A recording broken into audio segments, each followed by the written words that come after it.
Hello guys, today we will talk about OZM 72 jumping mine. Made in Soviet Union, put into production into the year 72. Obvious. It's probably the most commonly used Soviet anti-personnel mine, Soviet mean Russian as well. The total weight of the mine, it's 5 kilograms. It does have 660 grams of explosives into it. At 2,400 pieces of shrapnel. The same cylinders like in the 150 anti-personnel mine. This one have two, you can see it in the picture. The most common way how to ignite this mine is with move series of fuse. That it's basically tripwire, and there is a scheme how to place this mine in the basic setup with all the stakes and wire that it's provided into the full kit. So basically it does cover 30 meters of the front line of the sector, 30 meter long sector. The lethal radius of this mine is 25 meters with 100% hit probability.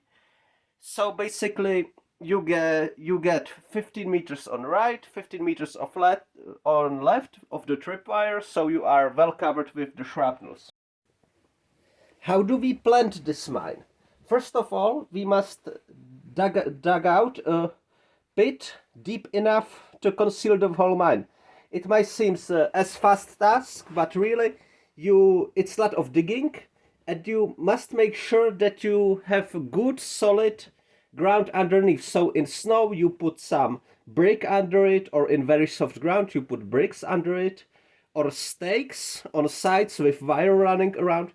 So there is that solid mass that acts as a base for the mine flying out. The propeller, it's 30 grams of basic black powder in the same pouch like on the Soviet mines for mortar mines. It laying down here. Now preparing this mine is a little bit confusing because here you have the capsule for the move detonator. So the whole fuse sticks out of here. This one is training example. So it have the fuse pulled out, but usually you would get here a cover and little cap with a primer on it. But this channel, it's only the first stage of the mine. So after the ignition, this channel run down and ignite the black powder. So this whole cylinder fly out. But you must always put number 8 detonator into this cavity, into the middle cavity. Number 8 detonator is the one most commonly used in all Soviet EOD tasks. You can convert it for electric system, the basic number 8 blasting cap, but you would just drop it into this channel. And that acts as the main detonator. So once it fly out, there is the wire pulling back on the trigger pin, it fly out, and the trigger pin strikes the number 8 primer. So what happening sometimes with the uneducated EOD guys is that they get the mine from the set, they see the primer and they think, okay, it's good to go. They just put the fuse on it. Then I actually team the another squad, like our secondary squad in the recon. It happened to them that they trigger the OZM mine and just the cylinder fly out above the ground without any explosion, like thanks God for that, of course. But it's common mistake. So you always must have your number 8 detonators and drop one into this shaft. These two holes, they are just for filling of the explosive. So these are just technological, you don't pay any attention to those, although you can unscrew them easily too. Now, when you're preparing the pit, you should make sure that it's really leveled, because if it gets canned a lot, the shrapnel distribution is not that great.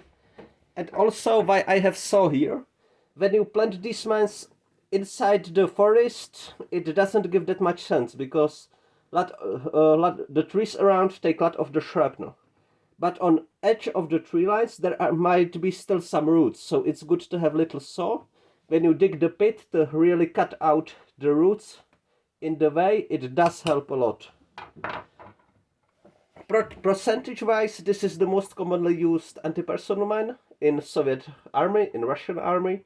The Mon 50 directional mine, that it's also plentiful, but still compared to this one there is much less of it in the units. It really does take a lot of space in your backpack because it's 5 kilograms of solid mass, okay?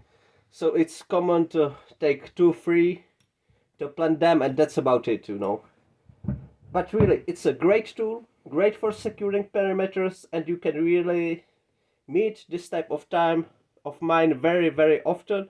Also, the camouflaging of this mine, it's very easy because you only need the move detonator system sticking out, and all this can be completely covered. But again, be careful, don't put too much gravel on it, really just a very little layer. If you would put too much ground on it or some stones, then the ignition system might fail because it really need all the energy transited through the wire from the base to the body of the mine above the ground. If you take some force out of that, the ignition system might fail. So thank you very much guys for watching, and see you in the next video.